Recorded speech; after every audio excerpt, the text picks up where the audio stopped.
Jadi tadi sebelum mulai saya klaim film Kafir Gerbang Sukma ini sebagai horor terbaik dari Star Vision.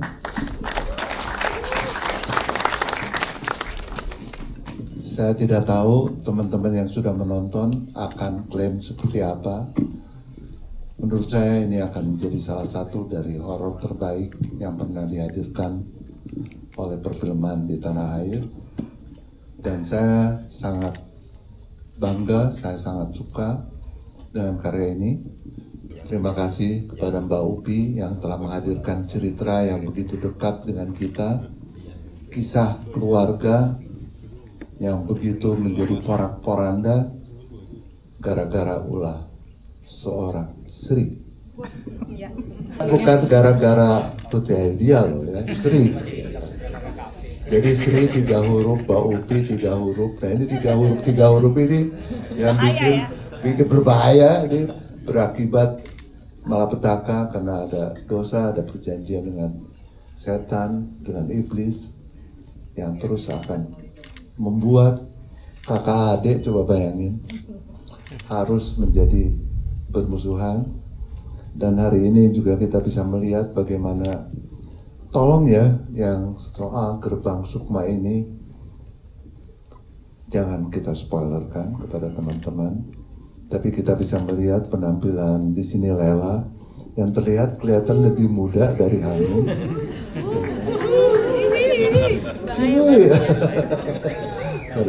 Kita bisa, karena beliau telah melewati Gerbang Sukma.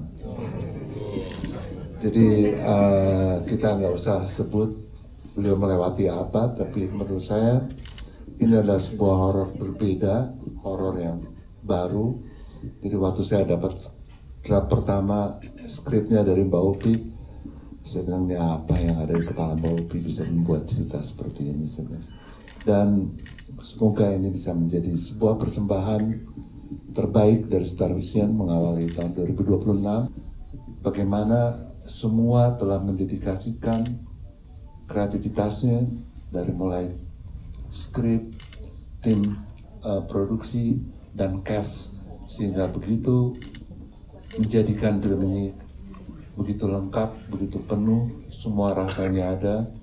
Dan tentunya sebagaimana biasanya kalau kita habis menonton itu kan kita jadi pengen pergi ke sesuatu atau pengen melakukan sesuatu.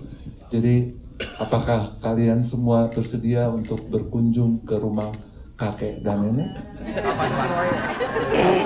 Tentunya 8 tahun bukan waktu yang sebentar ya, di mana setiap karakter mempunyai act-nya atau pengembangannya masing-masing yang istilahnya tuh ada dosa yang mereka belum selesaikan gitu. Dan Mbak Upi dan Mbak Dia ini benar-benar apik banget. Mereka sangat detail gimana setiap karakter ini berproses untuk level up dari yang sebelumnya. Itu sih.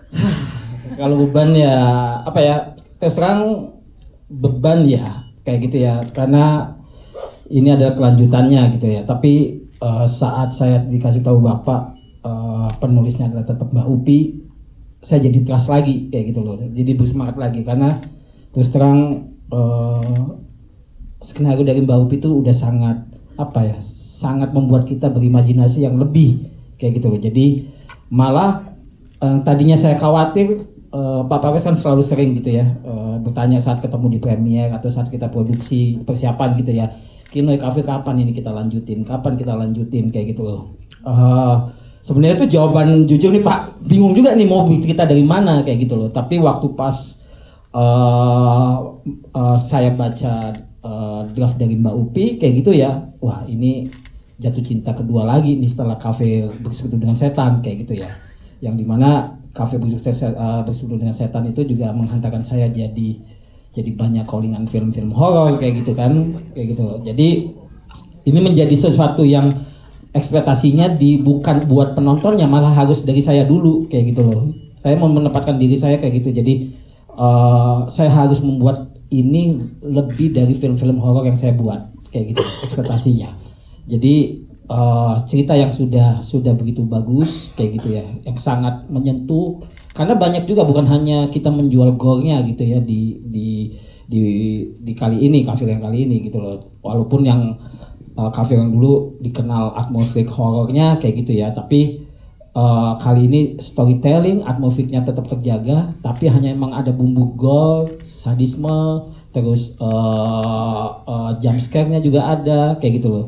Tapi tetap di drama humanisnya itu, suspense-nya itu tetap saya jaga. Jadi sehingga penonton tetap mengikuti gitu, teka-teki atau misteri di keluarganya Sri ini bagaimana kayak gitu. Jadi sehingga saya juga pengen gitu, yang dulunya mungkin mengenal keluarga Sri, kali ini masuk ke dalam keluarganya Sri itu sendiri gitu, ikut serta menjadi Sri, menjadi Andi, menjadi Dina, seperti itu. Bagaimana dengan peristiwa yang terjadi oleh terhadap kakek dan nenek saat itu sih yang saya ini. Jadi sangat bangga juga ya gitu loh, bahwa kali ini dipercaya lagi sama Pak Parwes, Mbak Upi juga, bahwa dikasih kepercayaan lagi untuk mendirect film ini, proyek ini. Dan ini menjadi setelah saya juga kemarin baru selesai tes DCP gitu ya, di hari Sabtu kemarin weekend, sangat puas gitu dengan hasilnya, dengan kerja tim yang sangat luar biasa gitu ya. Di sini juga ada Agi gitu dengan musik yang sangat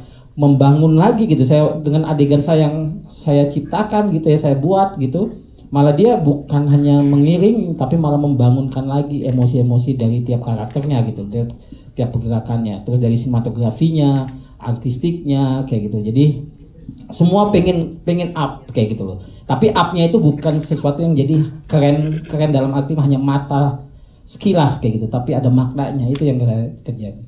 Ya itu juga sebenarnya dari cerita, dari skenario Mbak Upi, nama Dea juga udah tertulis ya di dalam itu ya. Tapi saya coba maknain itu, tafsirkan gitu semuanya gitu ya. Karena kan sebuah ritual di Indonesia ini sangat lokal, itu kan berhubungan dengan halnya ada persembahan, korban kayak gitu ya. Itu yang selalu saya ingin, kayak misalnya sapi itu kan kalau kita ibaratkan dengan toraja gitu kan, ada kerbau ya, bahwa untuk kematian itu harus berapa kerbau yang harus dipotong kayak gitulah.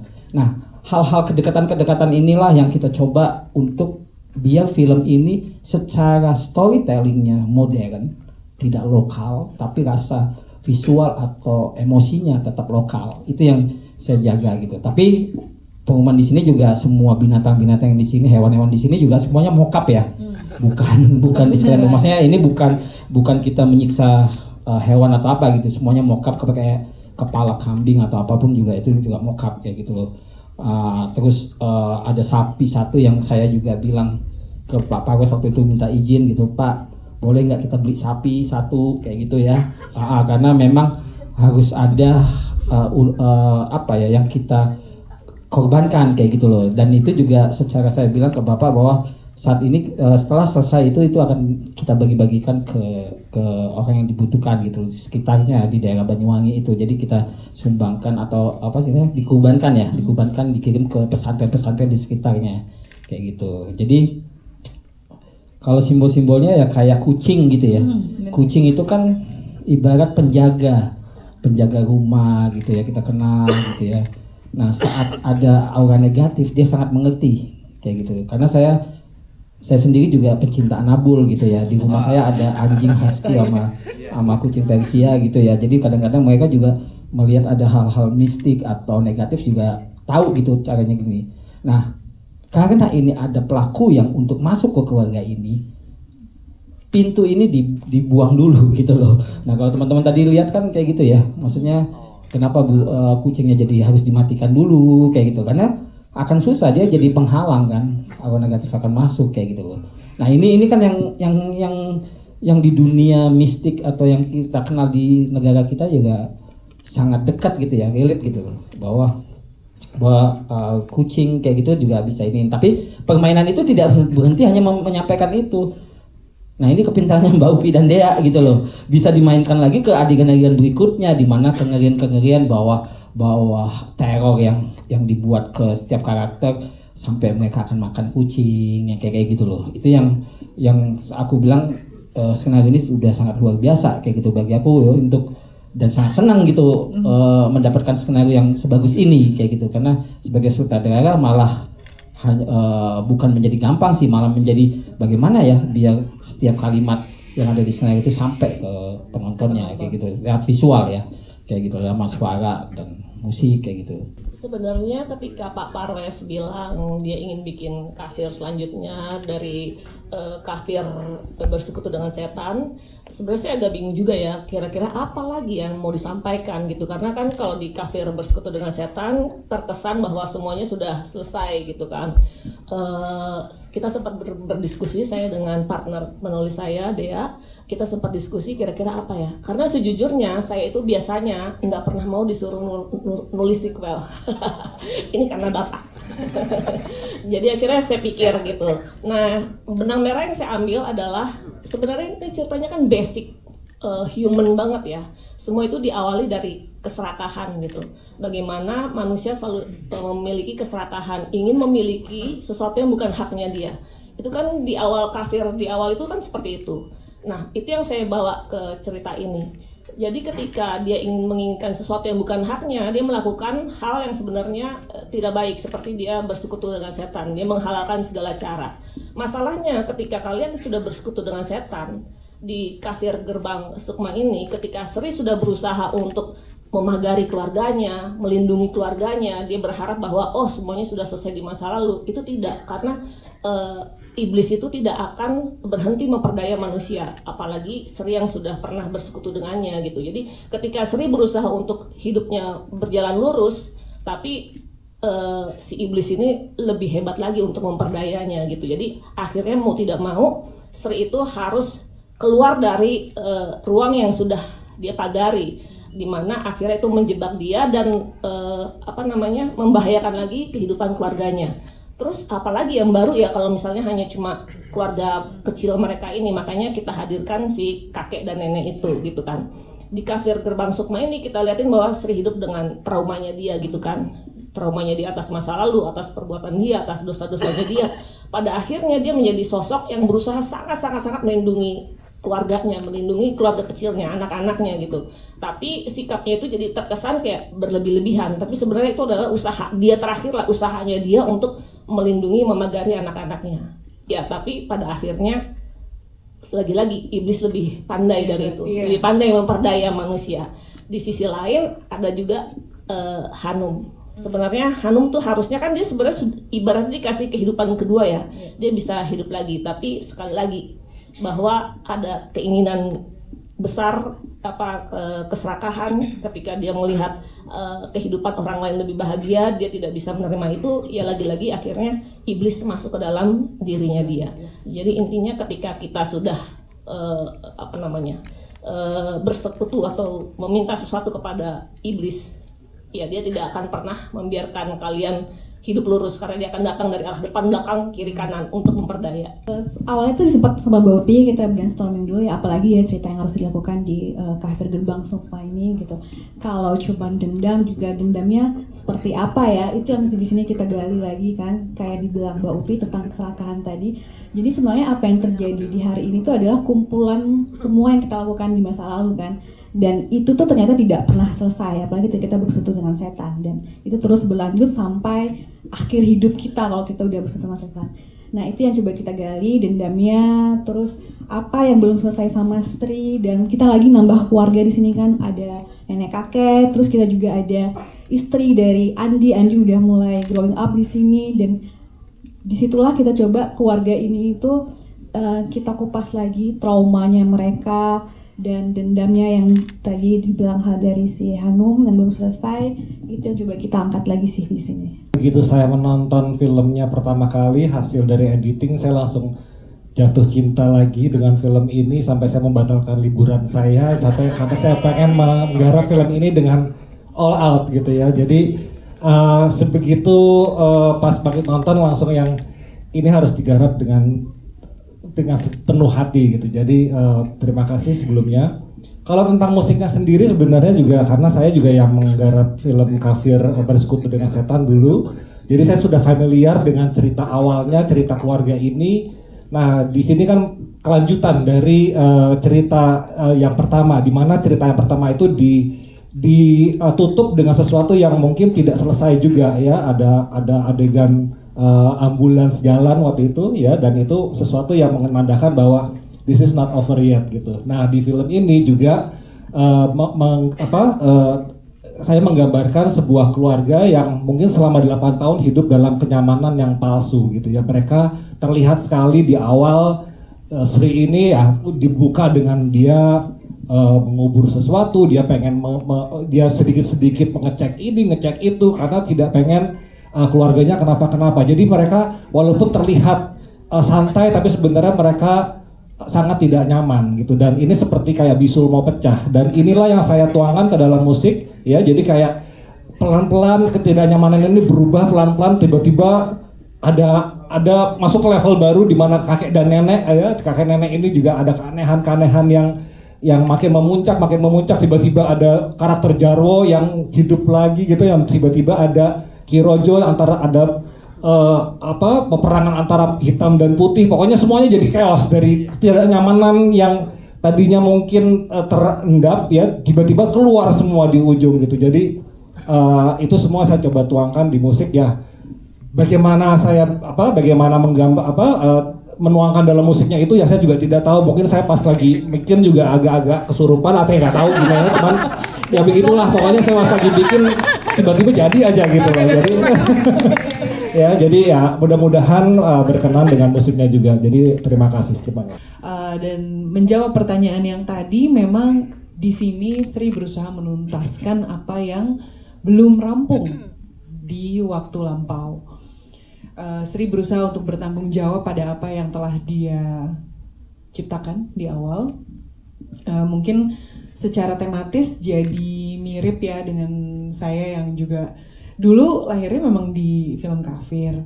Terus sekarang rasanya tuh setelah lewat 8 tahun, 10 tahun lebih saya berkarya, ini tuh kayak ujian lagi. Gimana kalau dibalikin di tempat yang sama, di set yang serupa, dalam karakter yang sama gitu. Saya sih berharap banget bahwa saya bisa main lebih bagus dari sebelumnya. Semoga teman-teman juga bisa merasakan itu. Saya belum nonton sebenarnya, jadi saya deg-degan banget. Jadi saya nggak tahu. Saya berusaha main sebaik-baiknya waktu itu. Semoga memberikan pesan cerita yang sesuai dengan harapan kreatornya. Semoga tidak mengecewakan untuk Pak Parwes tentunya yang sudah memberikan kepercayaan besar, Mas Kinoy sekali lagi, dan juga teman-teman yang aku tahu kita saling jadi support system satu sama lain dalam proses ini sejak dulu, dan kita ketemu lagi di sini. Jadi sekali lagi semoga memberikan waktu yang bermakna dan worth it untuk teman-teman hadir di sini, menerabas hujan, ngasih waktunya buat kami sekali lagi. Terima kasih. Mungkin menjawab pertanyaannya, sama seperti yang lain, pastinya Dina juga bertumbuh. Setelah 8 tahun, Dina juga sudah kerja, udah nggak jadi anak SMA pakai putih abu-abu lagi. Saya pun juga semakin dewasa. Ya mungkin kalau dari aku nggak banyak sih, tapi yang pasti aku bahagia sekali bisa kembali lagi join di Project Kafir. Terima kasih untuk Pak Parwes, untuk Star Vision, untuk Bang Kinoy juga, Mbak Upi. Terima kasih banyak, saya masih dipercaya untuk bisa berperan di film Kafir. Udah itu aja. Ada kalau kata Om Jiwa ada. Apa itu? Boleh di spill dikit? Ngaku dong. Padegan gendong kucing? Mungkin yang paling berat waktu di set Hutan Jawatan sih gitu, karena memang kita kebetulan syutingnya jadi muter ya jam kerjanya. Kita callingan sore ke malam sampai ke agak pagi sedikit, tapi tetap 13 jam teman-teman. Tapi mungkin ya itu karena memang medannya di hutan, dan sini juga teman-teman tadi udah lihat seberapa kompleksnya gitu, dan banyak sekali treatmentnya. Jadi memang itu menjadi sebuah tantangan sih buat aku sendiri gitu. Sebelum semuanya saya mau bilang dari hati saya yang paling dalam kalau saya bangga jadi bagian Kafir Gerbang Sukma. Film Kafir Gerbang Sukma dan sebelumnya. Karena jujur jajaran-jajaran di sini dari sutradara, dari produser, dari semuanya itu adalah kelas-kelas A semua. Dan menjadi bagian dari mereka adalah suatu kebanggaan buat saya sendiri di sini. Dan untuk masalah pengkarakteran, jujur Andi menjadi salah satu dari dua anaknya Ibu Sri yang benar-benar kita tuh ingin menjadi anak yang normal tapi dipaksa untuk tidak normal di sini dengan apa yang dilakukan sama ibu yang kita cintain ini. Tapi ya Andi tetap bertanggung jawab sebagai satu-satunya anak laki-laki di sini yang tumbuh dewasa, yang sekarang akhirnya punya istri. Jadi tanggung jawabnya makin banyak. Dan ternyata diam-diam Rani juga pakai jimat. Oh, bercanda. Dijodohin iblis ya? Dijodohin. Ini ada universe lain jadi. Iya, dan kita juga punya jokes internal di sana. Kalau mungkin kita 8 tahun kemudian bakal berkumpul lagi. Waduh, Pak Parwes. Nanti ditagi-tagi lagi sama Pak Parwes. Kapan? Atau nanti kita punya anak. Anaknya yang lain. Iya benar ya. Insya Allah yang terbaik untuk produksi Star Vision dan Caviar Gerbang semua ke depannya. Amin. Iya Rani. Ini kan Rani kan masuk di keluarga baru ya. Ini semua yang di sini pasti udah nonton ya. Jadi aku cuma bilang aja, Rani tuh kayak masuk ke dunia yang sangat-sangat kejam loh. Dia dijadikan tumbal ya pemirsa. Kayak baik hati banget, nggak tahu apa-apa, polos gitu. Ternyata Rani kan? Rani? Ya, Rasha Rani gitu. Tapi tantangan terbesarnya adalah Bang Kinoy itu dari awal bilang ke aku kalau kan Bapak sutradara nih Pak. Ya, Bang Kinoy bilang ke aku tuh, Syah, gimana pun itu segala hal yang Rani rasakan itu ditahan ke dalam, jangan dikeluarin burst out gitu. Jadi itu tantangan utamanya adalah aku harus menahan segala ketakutan, tangis, sedih, tetesan-tetesan air mata itu sebenarnya udah nahan banget. Bang Kinoy sempet ada satu scene bilang kayak jangan nangis. Ya orang saya ketakutan, masa saya nggak nangis Pak? Ya pas di kursi, terus endingnya yang kayak ya udah deh netes boleh gitu-gitu sih. Tantangannya adalah nge-hold back semua emosi-emosi yang keluar dan tingkah-tingkahnya Asya ditahan buat jadi Rani, itu aja sih. Tapi satu lagi aku mau bilang terima kasih banyak untuk seluruh keluarga Kafir, Pak Parwes, Bang Kinoy.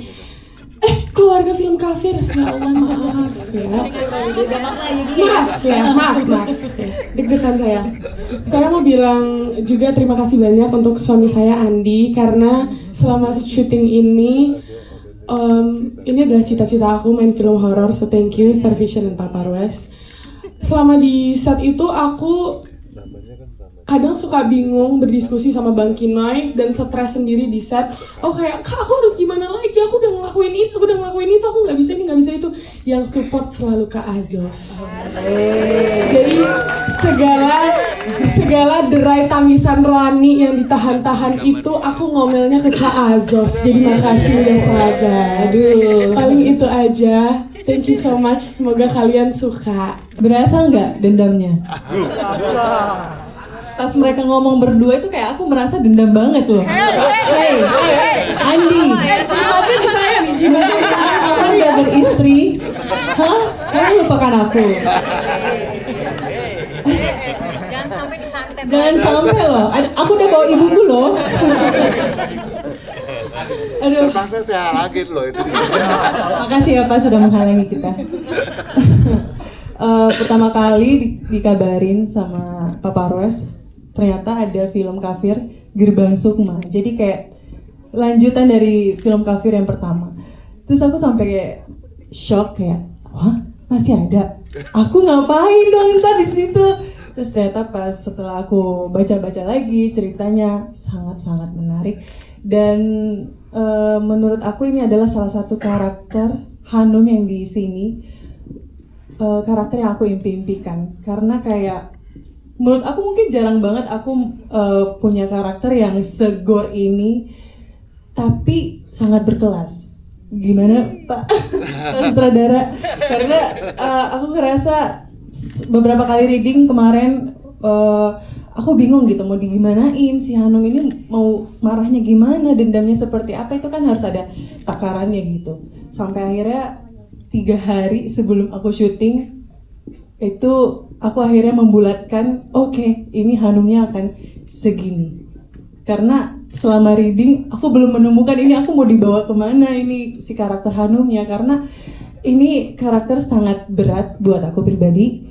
Secara syuting juga sangat berat karena ya secara scene sih memang nggak terlalu banyak ya, tapi pas syutingnya itu sungguh sangat menguras energi pikiranku juga. Jadi terima kasih Pak Parwes, Bang Kinoy utamanya, dan Kak Upi dan tim sudah memberikan aku kesempatan lagi di sini untuk mungkin bisa mengeluarkan sisi-sisi kegilaan aku mungkin.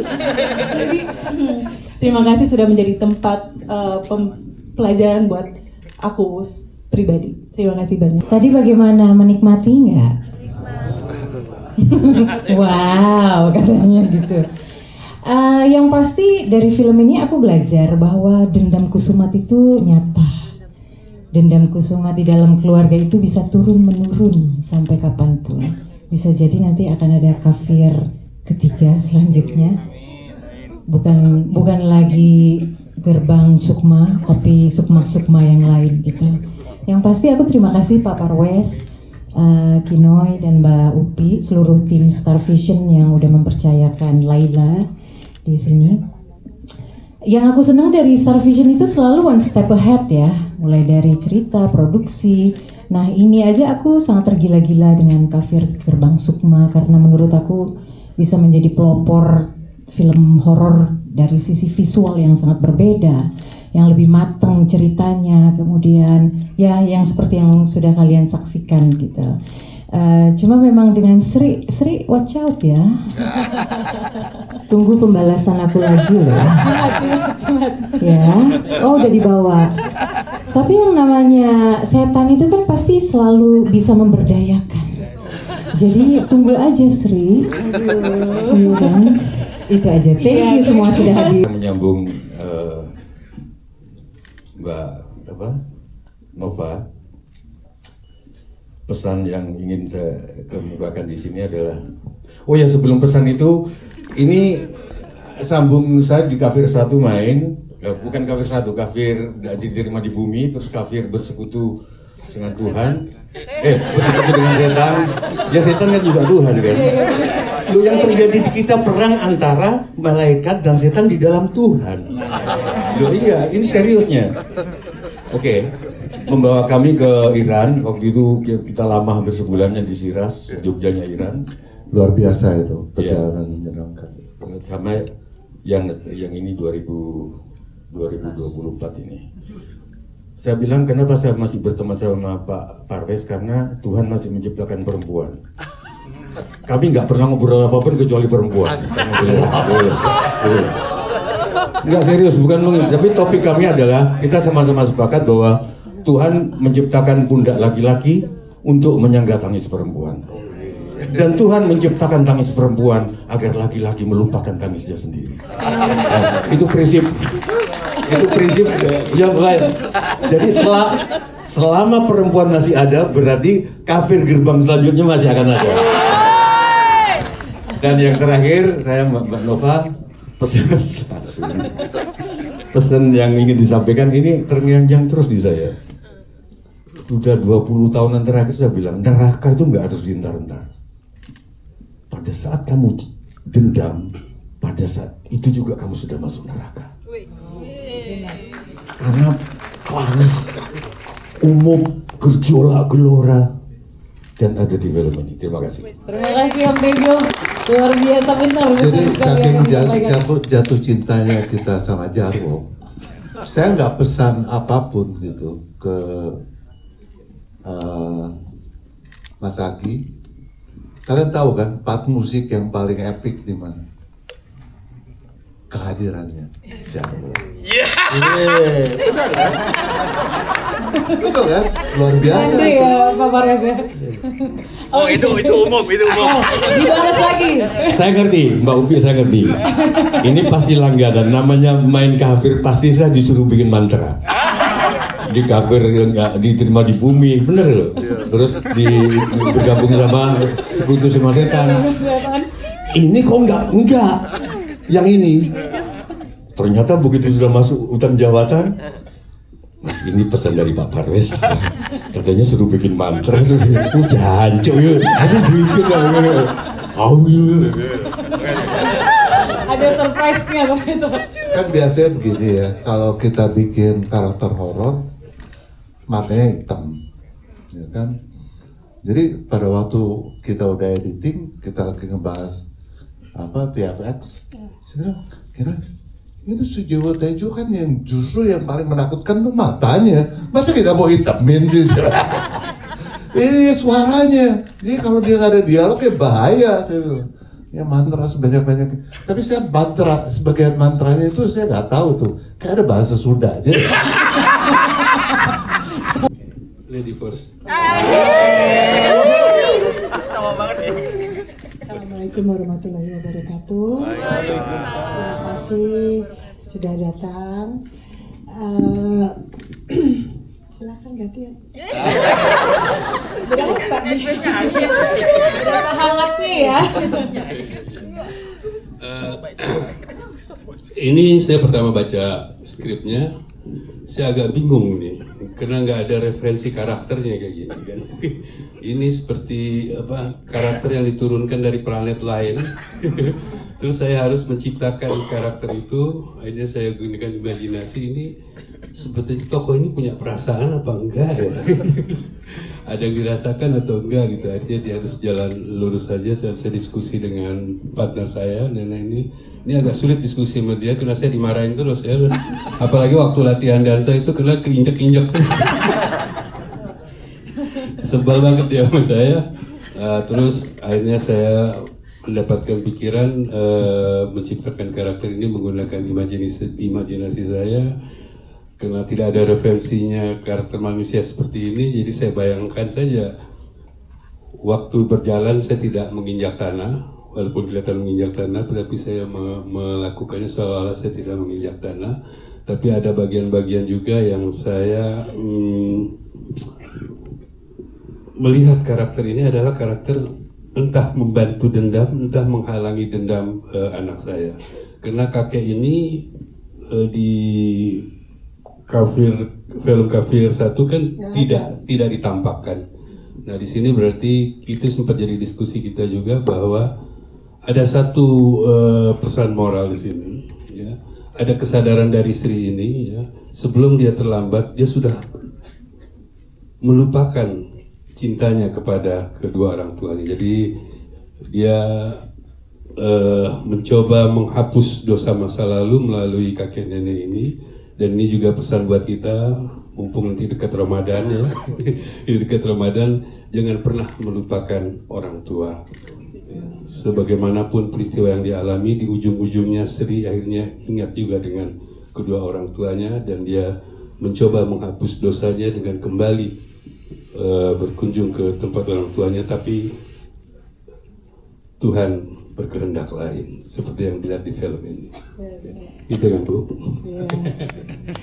Kalau saya terus terang ketika mendapat tawaran ini, saya tuh belum nonton Kafir pertama.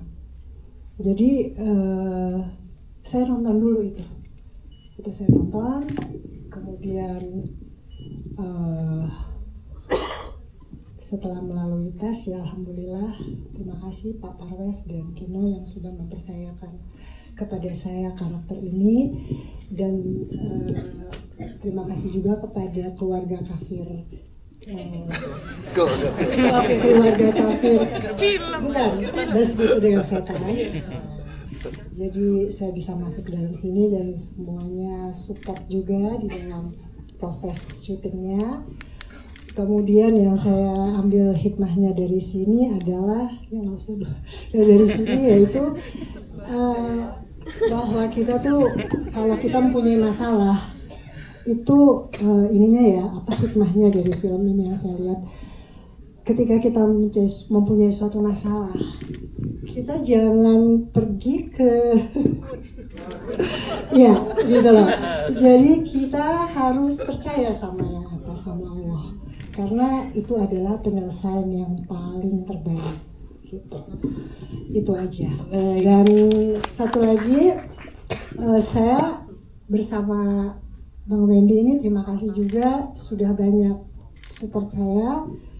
Dan yang saya ingat adalah udah nonton kan yang scene yang saya makan daging mentah itu ya itu syutingnya malam, dan saya bilang sama Mas Wendy jangan bercanda mulu ya, karena dia bercanda terus. Bercanda terus. Saya bilang, ini kita udah tengah malam nih, jadi kalau jangan bercanda ya, jadi nggak take mulu. Nggak bolak-balik take gitu. Ya. Itu aja sih, dan saya juga terima kasih sama Kinoy sudah menjaga ini saya jadi kalau saya terlalu tinggi intonasi saya, Kinoy jagain.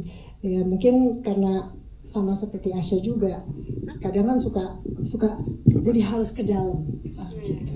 Jadi harus ke dalam, dan mungkin misterius ya susah ya. Saya harus berakting sebagai manusia yang sudah tidak ada, sudah bukan manusia lagi, gitu. Jadi ya alhamdulillah sih semua bisa berjalan dengan lancar berkat support dari semua pemain-pemain di sini. Terima kasih Mas Tejo, terima kasih sudah memberi saya ajaran mengenai menyanyi lagu Tak Lelo Lelo Ledo. Itu Mas Tejo yang mengajarkan iramanya sama saya. Kapan itu? Benar. Terima kasih deh, itu aja. Terima kasih. Oh ya, mau ke rumah nenek nggak sama kakek? Nah nanti nenek masakin. Tentunya saya pertama terima kasih kepada Pak Parwes, Starvation, artinya mempercayai tokoh siapa? Oh Kirojo. Iya. Soalnya Kirojo dalam sini mati dia.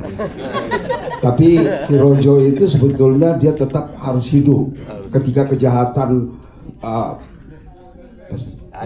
Mohon maaf. Itu Kirojo itu harus ada. Jadi membela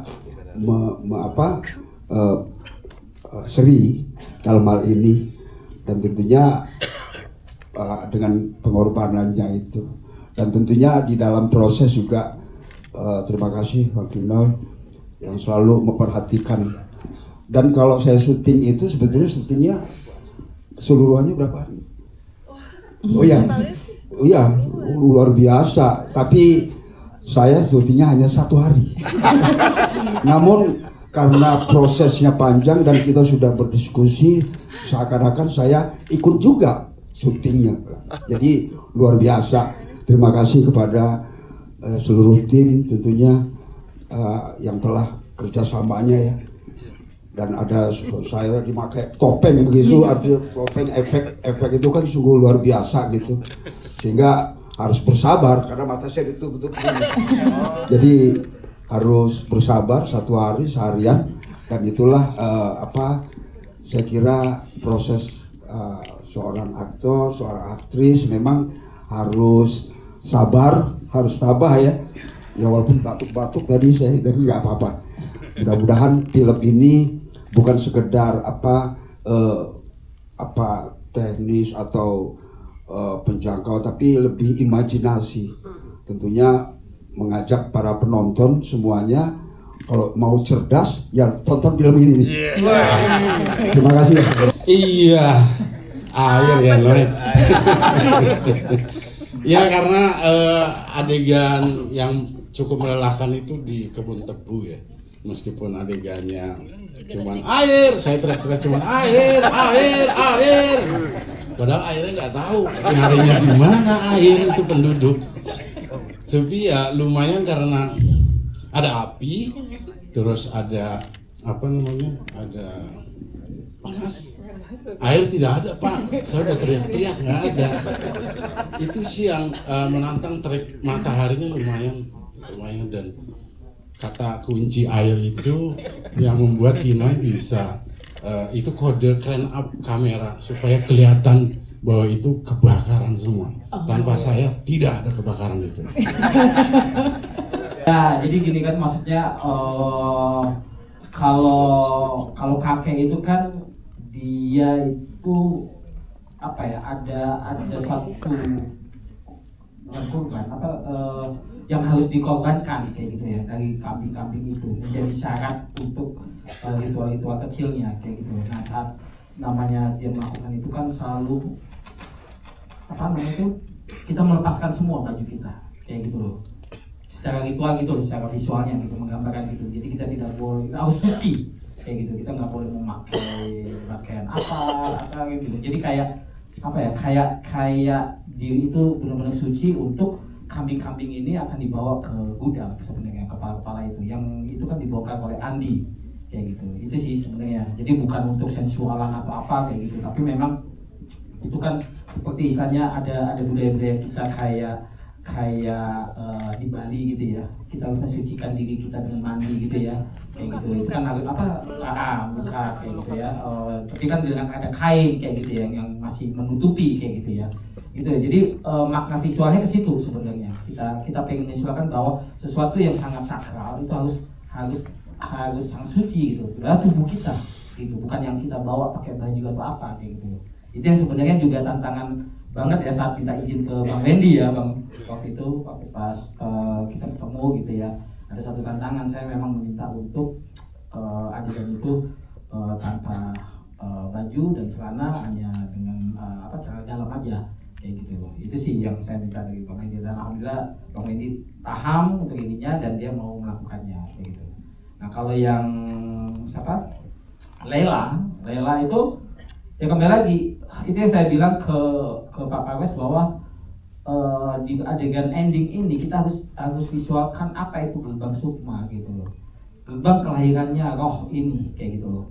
Yang jadi ada ya namanya gerbang itu kan portal ya. Nah portal ini kan digambarkan, divisualkan lewat perusahaan itu sendiri yang kita buka kayak gitu loh, dibuka oleh Jago sendiri gitu kan yang melakukan itu, sehingga dari situlah lahir kembali roh itu dan menjadi masuk ke dunia nyata, dari dunia astral menjadi dunia nyata kayak gitu loh. Ya mungkin kalau ya ini imajinasinya kayak gitu ya, bahwa kita sudah menghadirkan ada properti sapi kayak gitu ya. Jadi bahwa dia seperti bayi yang lahir kayak gitu ya, seperti ada plasentanya kayak gitu ya, sehingga dia bisa merobek itu dan melahir kembali juga tidak memakai apa-apa, seperti ibaratnya kita bayi yang lahir gitu ya. Bayi yang lahir kan juga semuanya tidak memakai apa-apa kayak gitu. Kesucian itu yang pengen disampaikan gitu. Jadi bukan sesuatu yang pengen menjadi ini hal yang ke arah pornografi atau apa kayak gitu, bukan, tapi kesucian itu gitu loh. Karena ritual-ritual itu kan sangat sesuatu yang sangat suci sebenarnya ya, yang kita ibaratkan di sejarah yang saya baca ya gitu ya, di sejarah budaya kita kan banyak seperti itu sebenarnya gitu loh, yang tidak ujuk-ujuk juga selalu dengan bunga 7 rupa menyang apa kayak gitu. Nah lewat film ini kan kita nggak pernah melihat itu sebenarnya gitu kan. Itu yang saya pengen saya munculkan, makanya saya minta Bapak izin ke Bapak, ini kayaknya kita nggak bisa bermain di 13 nih Pak, jadi di 17 karena kita harus visualkan itu, karena itu makna sukma itu sendiri gitu loh. Bagaimana seperti mantranya gitu kan, yang mati bisa bangkit kembali kayak gitu loh. Itu yang dilakukan dari Jarwo dan Hanum gitu untuk membangkitkan kembali sukma dari si Laila untuk hadir di dunia ini kayak gitu loh. Tapi dibalikin lagi sama Sri kan, itu dibakar lagi gitu kembali gitu loh. Itu sih maksudnya. Ini juga sangat menarik gitu ya, bahwa Ki Rojo di sini tuh sebenarnya dukun penangkal gitu loh. Mungkin teman-teman nggak tahu atau gimana gitu ya melihat di film ini, bahwa dia sebenarnya bukan, kalau di santet itu kan ada dukun hitam dan putihnya gitu, ada penyerang, ada penangkalnya kayak gitu. Nah jadi dia malah mengobatin, bisa aja dia mengobatin orang-orang yang kena santet kayak gitu. Itulah Ki Rojo kayak gitu. Makanya dia medianya tidak benar bersama dengan dupa atau apapun. Dia selalu medianya dengan cermin, air, dia bisa melihat keadaan alam kayak gitu. Itu yang yang ada sebenarnya di negara kita gitu. Seperti Mbak Upi menulis skenario itu ya, ada cermin, ada air, itu sebenarnya di suku Bajo juga ada dukun-dukun Bajo kayak gitu. Dia bisa melihat siapa pencuri di dalam air itu, kayak gitu. Siapa yang melakukan pembunuhan kayak gitu. Itu terjadi gitu. Itu kayaknya kita budaya-budaya seperti itu di Indonesia. Untuk acting, jujur aja aku berharap ada setan yang merasuki aku, Mbak, sejujurnya. Karena selama reading, aku tuh masih belum tahu waktu itu mau dibawa kemana. Cara si Hanung untuk menyelesaikan semuanya dan mengeluarkan dendam dan amarahnya dia selama 8 tahun itu.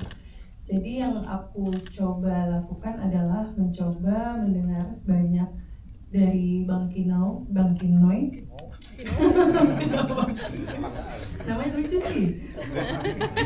Ya sih. Namanya juga lucu. Agak galak. Tapi galak di set ya. Terus aku mencoba banyak mendengar arahan-arahan dan maunya seperti apa. Terus kemudian juga ada diskusi juga sama Om Totos sebagai acting coach kita. Beberapa minggu kita mengulik ceritanya dan secara karakter Hanum akan mau dibawa kemana, dan ketika sudah mau memasuki syuting, iya berusaha untuk tidak lagi banyak pertanyaan gitu. Jadi mencoba gimana ya cara mencoba untuk mengeluarkan apa yang semua aku pelajari selama reading dan arahan dari sutradara aja. Itu sih, semoga berhasil. Betul. Ya, terima kasih. Ya sebenarnya itu kembali lagi ya, di skenario juga itu yang aku bilang, di skenario ini sangat menuntut imajinasi saya sendiri kayak gitu. Jadi adegan battle itu, final battle itu, ya itulah menyatukan ada yang mati, korban yang kita serahkan kepada iblis kayak gitu istilahnya. Ada yang lahir ya dikasih iblis dan sapi kayak gitu. Nah, ritual-ritual ini yang sebenarnya menjadi sesuatu yang kalau Pak Paus tadi bilang ini menjadi horor yang baru, akan menjadi horor yang baru. Ya inilah maksudnya kita coba sajikan horor yang baru di Indonesia kayak gitu. Tidak yang ujuk-ujuk kayak saya bilang, selalu ada dupa, selalu ada ini, selalu orang dukun bisa bin salabin bisa jadi nongol si jagonya kayak gitu loh. Nggak kayak gitu. Jadi ya kita harus mencerdaskan lagi ke penontonnya kayak gitu untuk bahwa begitu banyaknya elemen-elemen cerita-cerita mitos kita yang bisa kita gali kayak gitu ya. Seperti yang saya bilang ke Bapak bahwa ini Mbak Upi juga kaya sekali gitu. Sampai saya langsung kebayang gitu, imajinasi orang keluar dari perut sapi. Ini kan tidak hal yang biasa di film-film horor kita gitu. Jangan-jangan besok-besok ada bikin film horor keluar pocong kayak gitu kan nggak tahu juga gitu. Menjadi selalu menjadi film lewat kafir ini menjadi trademark kayak gitu, menjadi icon kayak gitu. Dimana mudah-mudahan menjadi sesuatu energi baru buat genre horor kita gitu ya, nggak selalu copy paste atau apa kayak gitu. Selalu membuat suatu inovasi-inovasi yang baru.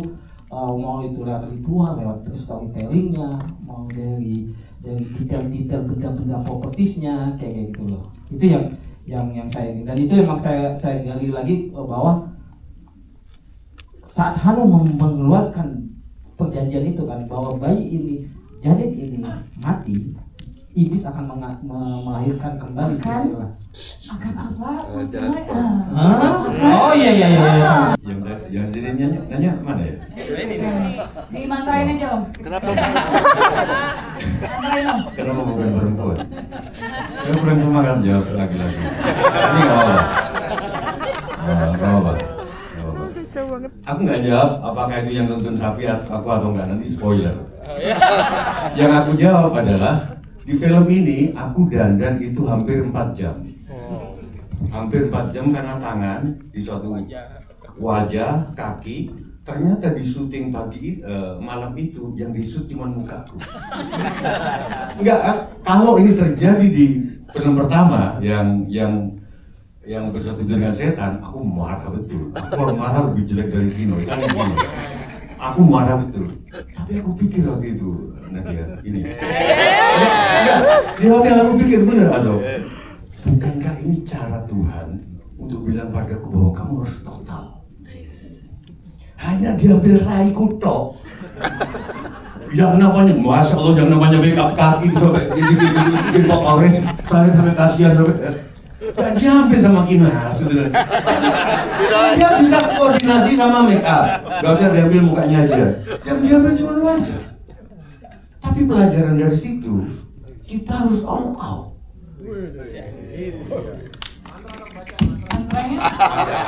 Mantra itu kenapa ada Sunda-Sundanya itu guyon, tapi Jawa sama Madura, Bali pada zaman Jawa kuno itu bahasanya satu.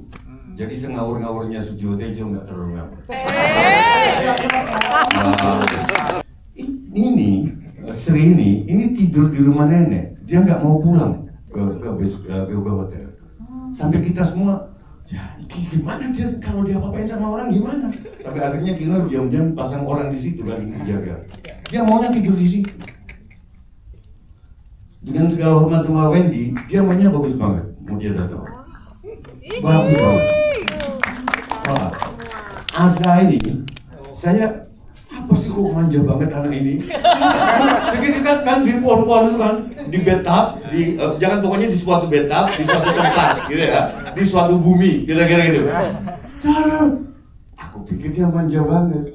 Ternyata bathtubnya ada airnya memang. Itu jam 2 malam lah, gitu. Jadi dia waktu disumpel seluruhnya Allah. Terima kasih kepada Pedalangan Jawa. Saya bisa bikin mantra itu nggak sampai sekian jam, karena di Pedalangan Jawa kamu harus ngomong sesuatu yang sangat ritmis. Itu biasa. Nggak ada satu kalimat pun di Pedalangan Jawa yang nggak ritmis. Langling griya mangu kan tuang di mader rotan angin. Itu harus cek. Lalu kalau aku yang lekas lu kitolin untuk itu kadung ngomong cek. Kami dilatih untuk itu. Jadi yang jelas itu nggak ngarang. Cuman yang kurang ajar, Kino nggak kasih tahu kamu bahwa aku sambil baca mantra sambil nari. Gimana ini gitu loh? Kenapa sudah umur 63 usia 30. Kalau misalnya Mas Jiwo latihan, anak-anak tuh ikutan, jadi rame di ruang ganti. Maksudku buat apa ya? Salah satu yang keren dari produksi ini kan ini 3 generasi ada semua di sini. Kita benar-benar bisa ngelihat gimana para legend ini bekerja, ya senior kita bekerja, ngobrol langsung, ngelihat langsung gitu. Selama ini kan ngelihatnya di layar jadinya gitu. Tapi emang benar apa yang ada di layar memang ada prosesnya. Kan yang aku nyesel waktu itu di tempat latihan aku, ada orang, aku pikir asistennya Nadia. Gitu juga, ternyata ekstra dari Tulungagung atau apa itu? Oh, stand in ya. Stand in, cantik. Masalahnya, aku mau ngajak ngobrol, aku malu sama dia, tapi asistennya. Tahu gitu kan aku ngajak ngobrol sampai pagi, hasilnya gitu. Jadi aku pikir dia asistennya Nadia, karena bandnya satu itu. Terima kasih, aku nyesel banget kalau gitu. Saya senang sekali hari ini bisa ngobrol dan mengajak semuanya untuk menyaksikan karya kami.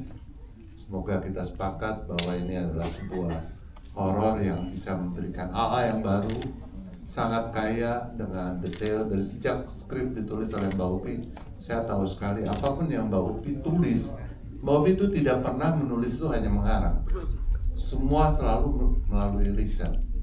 Jadi apapun yang ada, ritual apapun, itu adalah justru kita menggali kekayaan eksotisme milik budaya kita, ya kan, milik bangsa kita, sehingga akhirnya begitu dihadirkan mungkin kita semua kaget merasa bahwa itu fantasi. Sebetulnya tidak, itu ada, dan itulah yang mungkin ada baru kita bisa lihat di film ini, dan belum pernah ada dari film-film yang sebelumnya. Mungkin itu yang akan kami berikan kepada penonton film Kafir Gerbang Sukma, bahwa horor yang diberikan oleh film ini adalah horor yang baru, yang akan membuat kita bisa merasakan emosi dari situasi yang sangat dekat dengan kita, karena bercerita tentang keluarga, humanis, tentang dosa, tentang dendam, tentang tentang kesalahan yang kita buat dan akibat-akibatnya kemudian hari. Jajaran Casting juga kru agak bergeser ke sisi kiri berarti. Boleh kita ambil posisi, boleh bergeser ke sisi kiri, sudah? Kita akan mulai dulu dengan teman-teman media yang ada di tengah. Jadi pandangan matanya boleh diarahkan ke tengah, ditahan, 3, 2, 1. Boleh sekarang naik sedikit mendongak karena banyak juga teman-teman media di atas. Ditahan 3, 2, 1 dan terakhir boleh masih di tengah turun pandangannya, merunduk, kita melihat teman-teman media ditahan 3, 2, 1. Sekarang boleh ke sisi sebelah kiri. Di sini Casting juga kru boleh disapa teman-teman media memberikan senyum. Ditahan 3, 2, 1 dan terakhir boleh ke sisi sebelah kanan. Banyak sekali ya. 3, 2, 1. Sudah dapat semua teman-teman ya? Oke, sekali lagi terima kasih. Terima kasih semua teman-teman media dan terima kasih jajaran Casting juga kru dari